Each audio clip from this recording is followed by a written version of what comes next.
وہ کتنی گیہوں جو ہوتی ہے اس گیہوں کے بعد وہ بتاتے یہی ہے کہ یہ کافی تو ہو جاتی ہے ہمارے ہاں، لیکن جو اتنی آبادی بڑھ رہی ہے یہ جو اتنے ماؤس ہیں ان کو فیڈ کرنے کے لیے کہاں سے آئے؟ پیدا آپ کرتے چلے جاتے ہیں، آٹا جڑا ہے وہ راشن والا دے تو ہم جناب آئیں۔ یہ ہے بنیادی مسئلہ عزیزان من اس کے اندر کہ آپ کی یہ انفرادی ہے نا، مملکت جب اسلامی ہو جائے گی آپ کی تو پھر یہ مملکت طے کر دے گی کہ وہ کتنے افراد ہیں جن کی پرورش کی ذمہ داری وہ لے سکتے ہیں۔ انفرادی طور پہ آپ خود اپنے لیے فیصلہ کیجیے، یہ کوئی بری بات نہیں۔ سوال، جبکہ ملک میں قانون خداوندی نافذ نہیں، ایک متوسط طبقے کے متوسط صلاحیتوں کے مالک انسان کو کون کون سے اعمال کرنے چاہیے کہ وہ آخرت میں ابدی خوشگواریوں اور خدا کی رضا سے ہمکنار ہو؟ میں نے کل کے میرا خطاب جو تھا استقبالیہ کل تھا، میں نے کل اپنے استقبالیے میں ایک لسٹ دی تھی کہ ایسے قرآن کے احکام جنہیں انفرادی طور پر ہم آج بھی اپنے طور پہ یہ کر سکتے ہیں، وہ بہت ہے قرآن کے احکام۔ وہ تو مہمات امور ہے کچھ جو اسلامی نظام میں ہی ممکن ہے، اس کے بغیر ممکن نہیں ہے۔ یہی چیز کہ آپ کے وسائل رزق جو ہے وہ انفرادی ملکیت میں نہ رہے، ملت کی مشترکہ تحویل میں جائے، انفرادی طور پہ نہیں ہم کر سکتے۔ لیکن یہ بات کہ آپ کسی سے وعدہ کریں اور پھر اس کے وعدے کی وہ پورا نہ اترے، اس کے لیے بھی آپ کو اسلامی نظام سے انتظار کرنے کی ضرورت ہے کہ مملکت اسلامی ہوگی تو اس وقت ہم یہ کر سکیں گے، آج تو ہم کر ہی نہیں سکتے۔ یا یہ چیز کہ کسی کو گالی نہ دیجیے، کر نہیں سکتے، کسی کی غیبت نہ کیجیے، کر نہیں سکتے آپ۔ اس میں خلق سے پیش آئیے، احسان کیجیے دوسروں کے اوپر، ہمدردی کیجیے کسی کے ساتھ انفرادی طور پر۔ کیا یہ چیزیں آپ کر نہیں سکتے؟ آپ اس دور میں یہ آپ کر سکتے ہیں، اور جو انفرادی طور پہ آج ممکن نہیں ہے اس کی خدا بازپرس بھی نہیں کرے گا۔ خدا کبھی یہ نہیں، لا یکلف اللہ نفسا الا وسعہا، اس وقت سے زیادہ وہ کبھی معاوضہ نہیں کرے گا ہمارے۔ کیا وجہ ہے کہ قرآن میں زنا اور چوری کی سزا تعزیر مقرر کر دی گئی ہے جبکہ دوسرے کسی جرم کی سزا مقرر نہیں کی گئی؟ عزیزان من، کیا وجہ ہے؟ اب پوچھتا ہے اگر کوئی مسلمان تو میں تو یہ کہوں گا کہ یہ قرآن نے کیا ہوا، یہ خدا نے کیا ہوا ہے، میں نے تو کیا نہیں جو آپ مجھ سے پوچھتے ہیں کیا وجہ ہے اس کی۔ بات تو یہ ہے، سمجھنے کی بات اور ہوتی ہے کہ اس میں کیا حکمت ہے، کیا وہ چیز ہے۔ پوچھنے کا انداز اگر یہ ہے کہ مجھ سے یہ پوچھے کہ کیا وجہ ہے کہ اس نے یہ نہیں کیا ہے، وجہ کی بات نہیں، یہی ہونا چاہیے کہ صاحب اس میں حکمت کیا آپ سمجھتے ہیں۔ یہ بنیادی طور کے اوپر 4 تمدنی یا معاشرتی جو جرائم ہیں، قتل نفس، کسی کی جان لے لینا، یہ ہو گئی جان کا تحفظ، مال کا تحفظ جس کو آپ چوری کہتے ہیں، عصمت کا تحفظ جس سے آپ زنا کہتے ہیں۔ زنا تو ایک طرف رہا، اس نے تو بہتان لگانے کی بھی، کسی باعصمت خاتون کے خلاف بہتان لگانے کی بھی سزا مقرر کی گئی ہے، اتنی ہی نہیں، اور مملکت کی حفاظت، ان کے متعلق اس نے یہ مقرر کی ہے چیزیں۔ باقی جو ان کے تابع اور چیزیں آتی ہیں وہ تو ٹھیک ہے، اللہ تعالیٰ کا بڑا کرم ہے کہ اس نے سارا ہی کچھ اپنے ہاتھ میں نہیں رکھا، ہمیں بھی کچھ ڈیلیگیٹ کر دیا ہوا ہے کہ چھوٹے پیمانے پہ تم اپنے حالات کے مطابق ان کی سزائیں خود مقرر کر دو۔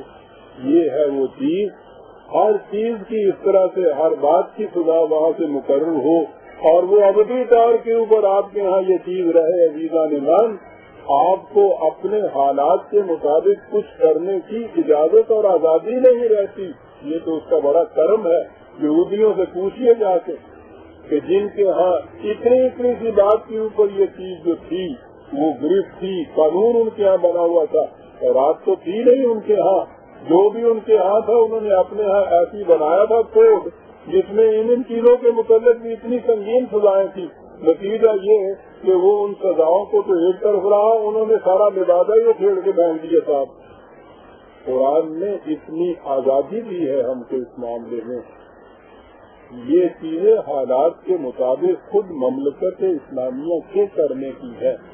یہ چیزیں بدل سکتی ہیں. یہ بنیادی چیزیں جو ہے اس نے دل کو جرائم اس نے قرار دیا. یہ ایک چیز ہے، میں نے کہا تھا فرقے دارانہ طور پر تو میں آؤں گا نہیں کسی میں، لیکن بات فرقے دارانہ میں پھر بھی نہیں کروں گا. آج کل قرآنی صلاحات کے متعلق باتیں چل رہی ہیں. کوئی کہتا ہے یہ قرآنی صلاحات ہے، کوئی کہتا ہے وہ قرآنی صلاحات ہے. آپ کے نزدیک قرآنی صلاحات کون سی ہے؟ میں اس بات میں نہیں کروں گا جو غالباً آپ کے بھی خیال میں ہے ذہن میں، اور جو وہ اہل قرآن بتا رہا ہے کہ 3 وقت کی نماز قرآنی ہے، 5 کی نہیں ہے.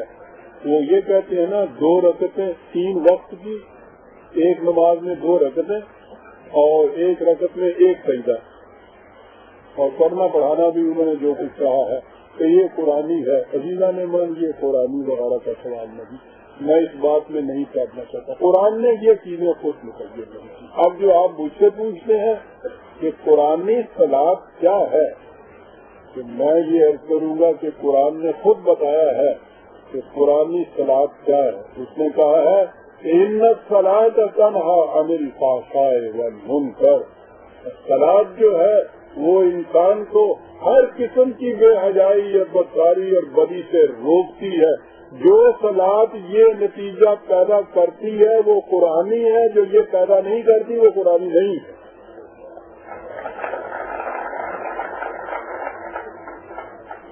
عزیزہ نے مان 3 گھنٹے سے حد چاہیے سزا میں عقوبت کے بعد. آخر گناہ گار ہوں، کافر نہیں ہوں. آپ احباب کا شکریہ، آپ کی محبت کا شکریہ. بڑے سکون سے بڑے 1 منٹ جتنے ستیہ ناش ہوتے سوا ستیہ ناش 2 منٹ کی گل ہو. تو عزیزہ نے من میں یہ عرض کرنے والا تھا کہ یہ جو کچھ بھی میں نے آپ کی خدمت میں عرض کیا ہے اپنی قرآنی بصیرت کے مطابق عرض کیا ہے. ضروری نہیں، میرا دعویٰ نہیں کہ یہ بالکل اس میں سے ہر بات صحیح ہو، ہر بات ایسی ہو کہ جس میں کوئی غلطی نہ رہ رہی ہو. دیانتداری سے میں نے یہ سب چیزیں پیش کی ہے آپ کے سامنے. اس میں اگر کوئی غلطی ہے میری وجہ سے ہے. اگر اس میں جو چیزیں صحیح آئی ہیں اس کا کریڈٹ قرآن کریم کو جاتا ہے. آپ انہی معنوں میں ان چیزوں کو لیجیے. کوئی وضاحت رہ گئی ہو کسی بات کی مجھ سے پھر پوچھ لیجیے. وہ میں نے عرض کیا تھا کہ میں یہاں ہوتا ہوں سامنے، کسی لکھ کے خود مل کے وضاحت طلب کر لیجیے. میری زندگی کا مشن ہی یہ ہے جو کچھ کرتا ہوں. میرے ان جوابات کے اندر اگر کسی قسم کی کوئی کسی شخص کے دل میں ذرا سا بھی کوئی صورت آ گئی ہو یا کسی کو کوئی بات چپ گئی ہو، میں ابھی اس کی معافی مانگنا چاہتا ہوں آپ سے. میرا مشن یہ ہوتا ہی، میرا منشا یہ ہوتا ہی نہیں. نہ کسی فرقے کے خلاف، نہ کسی شخصیت کے خلاف، نہ کسی اور شخص کے خلاف. قرآن کی بات کہتے ہوئے جس قسم کا مجمع جو آ جاتا ہے مخلوط، اس میں یہ انداز جو ہے یہ کچھ اختیار کرنا پڑتا ہے. ہر چند ہو مشاہدہ حق کی گفتگو سب جانتی نہیں ہے بھاگا و ساغر کہے بغیر. جو بنتی نہیں ہے تو اس وقت یہ باتیں میں کر دیتا ہوں. مجھے معاف رکھیے گا. آپ کا شکریہ. کل 2 بجے مذاکرہ انتظار رہتا ہے. اس کنونشن کا مجھے انتظار رہتا ہے، اس مذاکرے کا. اس میں آپ کو شکریہ.